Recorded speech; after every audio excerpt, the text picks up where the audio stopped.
Remember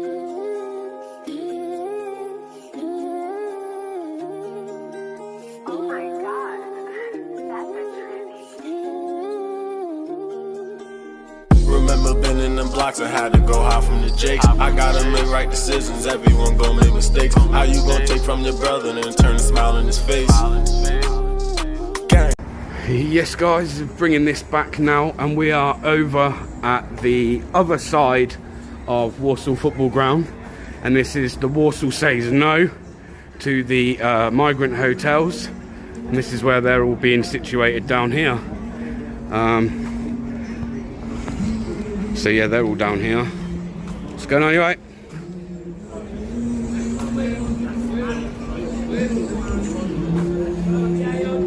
So as you can see, got a few people starting to gather now. I think we'll have maybe a few more come down also.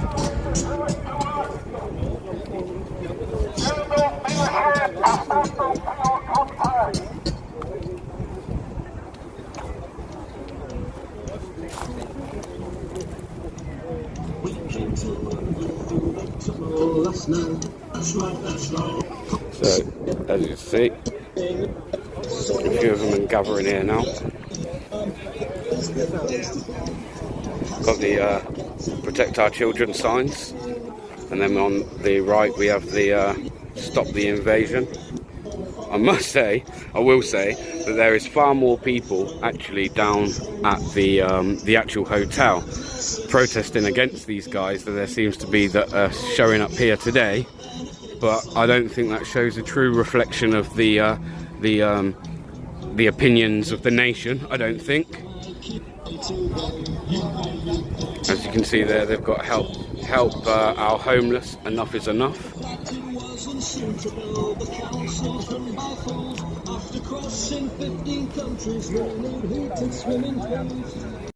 So as I say, we're down here now at the part where everybody who's protesting against the migrants in the hotels have congregated here. I do believe we have Lulu here who's gonna be speaking a little bit. We've got Dee. Not Lulu, sorry, Dee. We've got Dee speaking, so we're going to go over now and listen to what she has to say. For anyone struggling with body images,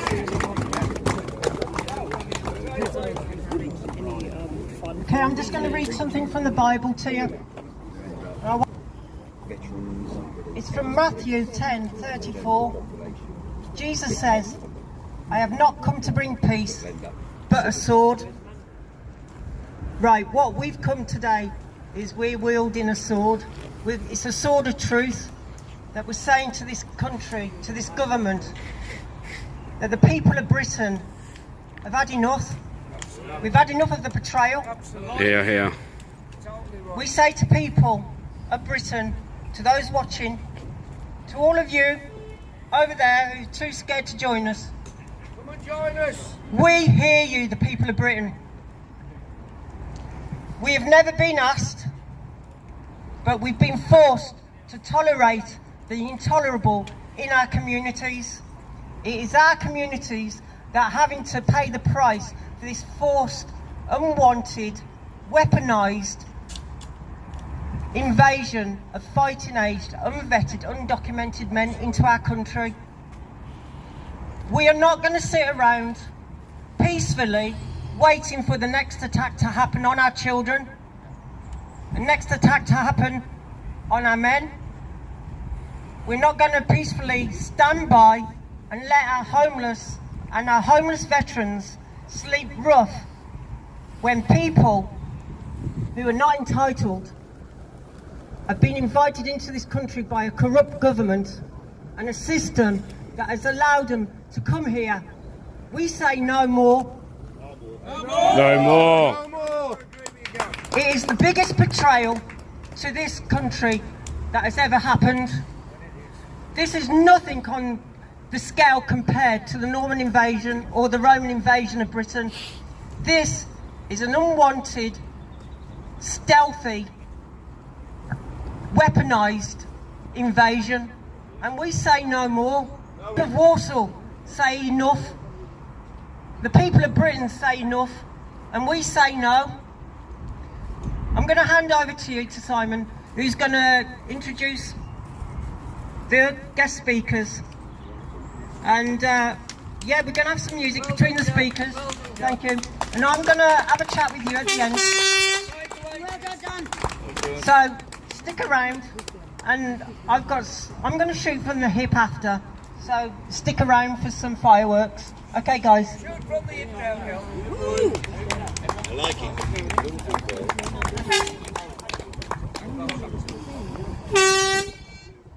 Right. I know I'm not normally a speaker, but here's Alec.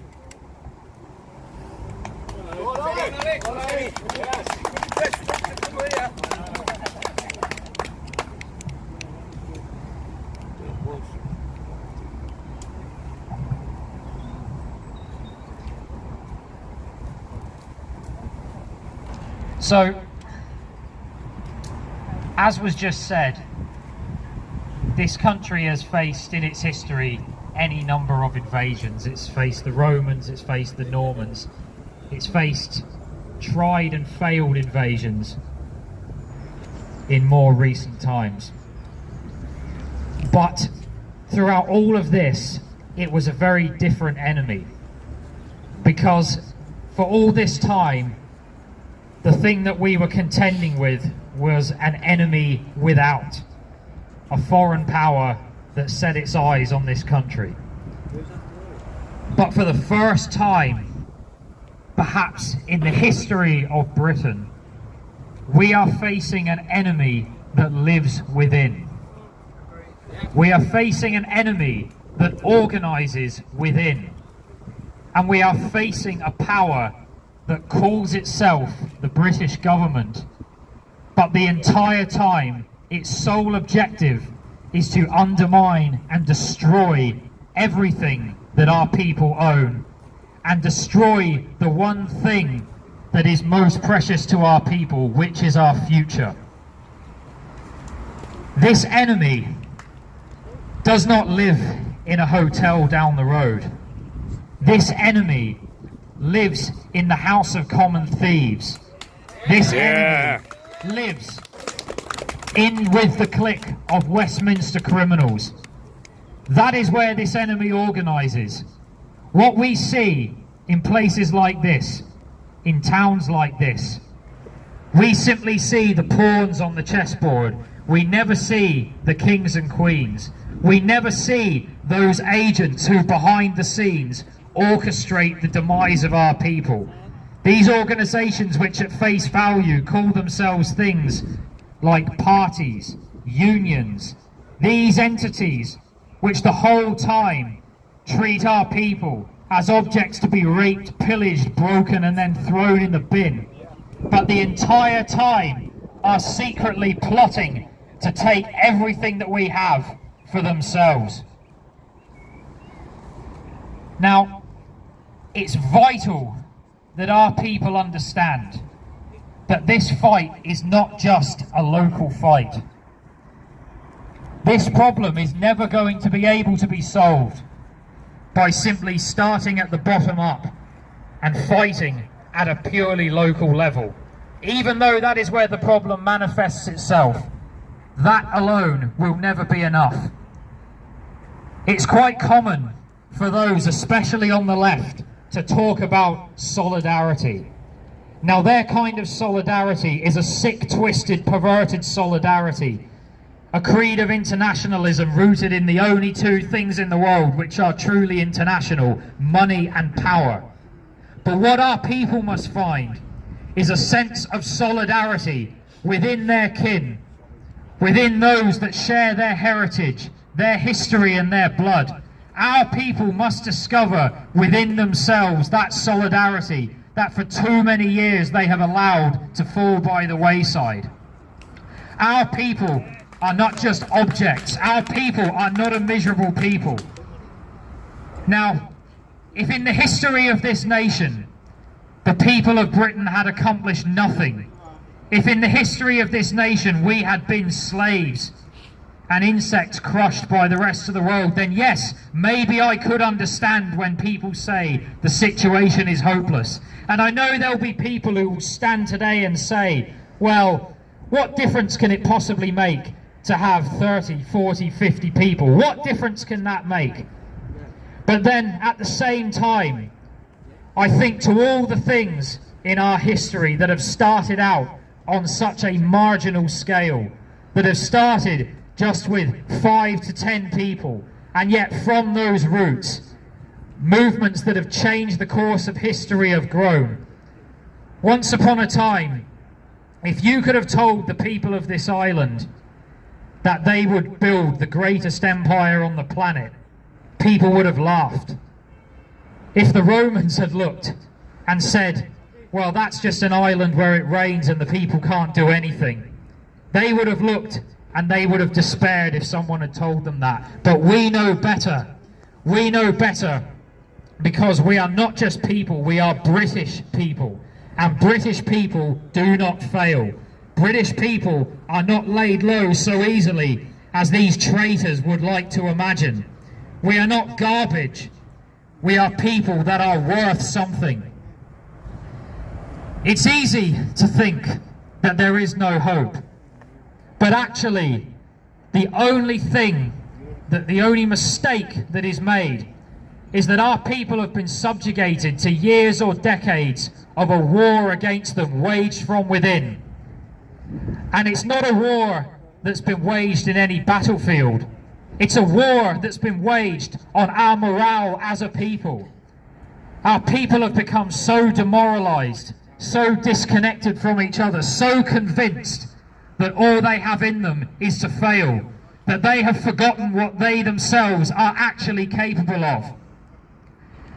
For years and decades, the traitor legions on the left and the traitor legions on the right, whose loyalty is only to international finance, these people have been plunging a dagger into the heart of Britannia, stabbing her in the back year after year after year. But then people come here, they come to places like this, right here, right now, because they themselves have decided that enough is enough, and there's only so long that people can take that abuse before they retaliate and do something about it. Yeah. This nation is not ruined, and it's not the end. On the contrary, this is only the beginning. If anything, it's the end of the beginning, because our people are starting to awaken in a way that perhaps they haven't in many decades, perhaps even many centuries. Britannia is not dead. Britannia is not finished. So help us God, Britannia will be reborn. Yeah.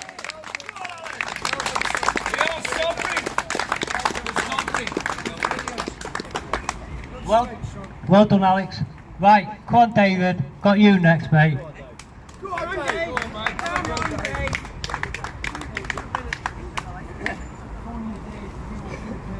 Go for it, Dave. I'm gonna have to help you up with my legs.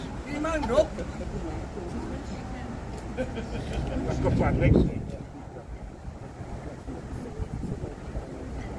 Thank you. Thank you, Red Right, me to Warsaw. Thank you, everybody.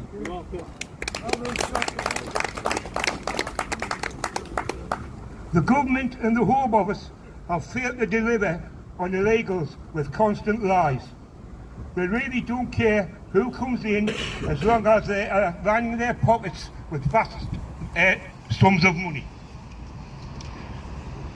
They usually deposit it when they're getting it on offshore accounts, and this tells you that they are committing crimes and they should be held accountable with a major inquiry. Later after that, a new bill was brought in, the Strasbourg report, which was ignored. And now lawyers are making vast amounts of money claiming legal aid for illegals.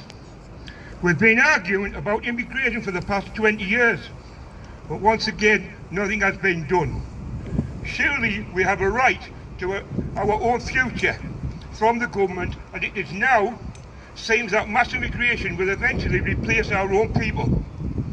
This is an invasion of our lands, due to the lack of response from the government. And now it's time, enough is enough. We need to remove the neoliberalist globalistic establishment that is replacing the white people of this land through the importation of the third world populations. You need to cut immigration and restore border control. This is crucial to ensuring that communities are treated with dignity and respect and our culture and values are protected. More and more illegals arrive every day. When they arrive, they're put in a nice hotel, all bills paid, and they get £45 a week, which they gamble or buy alcohol. We have become a laughing stock, and by the end of this month, the new figures will be out, and they're predicting that will be higher than last year's of the net of 504,000 migration. They say the NHS is in crisis, but what does the health change do? Give £12 million to illegals, the doctors and dentists. And now the homes in the UK has fallen by the third. And over the last 18 months, rents have gone up by 11%. They say charity begins at home, so why are you sending money to half the world? Look after your own, and look after the homeless, the war veterans, young mothers and people who are in need, instead of all this immigration. You're letting terrorists in, paedophiles, murderers, rapists, grooming gangs. These people are already on the hit list in other countries, so send them back. We seem to be fighting, Nelson's battle here. When they throw the passports in the sea, into the channel also, and escape identification, while the Home Office still has a 5-year backlog. So how come the government can leave Brits also to fight for themselves in Sudan? Yet every day we're invaded by illegal immigrants, and they are given protection and help at any time they need. It really doesn't matter anyway who wins the next election, because you're all a couple of traitors and you don't care for the people. We voted for Brexit, so why are you not deporting? So do your job you're supposed to do. We are a proud nation, and enough is enough, and we will fight on. So get your act together and get this country back where it should be.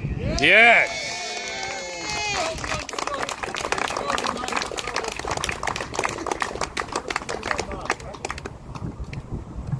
Thank you, David. Let's give David a round of applause.